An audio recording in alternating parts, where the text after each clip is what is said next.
Ahmedabad zone 7 એલસીબીએ loan આપવાના બહાને ઠગાઈ કરતી ગેંગનો પર્દાફાશ કરીને 4 શખ્સોની ધરપકડ કરી।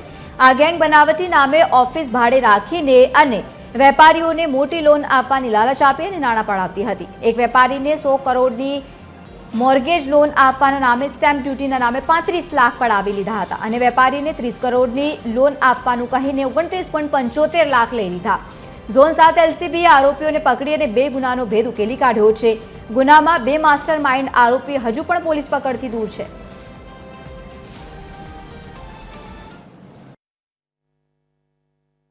અત્યાર સુધી 4 આરોપીઓની ધરપકડ થયેલી છે। એમાં જીતેન્દ્ર મકવાણા કરીને છે, એની ઉંમર 49 વર્ષ છે। એ આણંદ ડેપોમાં બસ કંડક્ટર તરીકે નોકરી કરે છે અને બીજો આરોપી અલ્પેશ મકવાણા છે, એની ઉંમર 38 વર્ષની છે અને 12મી ધોરણ સુધી ભણેલા છે અને હાલ બેકાર છે। ત્રીજો આરોપી કયુર પટેલ છે અને એ આણંદના રેપિડો ચલાવે છે અને એની ઉંમર 40 વર્ષના છે અને ચોથા આરોપી છે શૈલેષભાઈ પરમાર અને એની ઉંમર 48 વર્ષના છે અને ધોરણ 10મી સુધી ભણેલા છે। એને સિવાય એમાં 2 ઓર આરોપીઓની ધરપકડ અત્યારે કરવાની છે।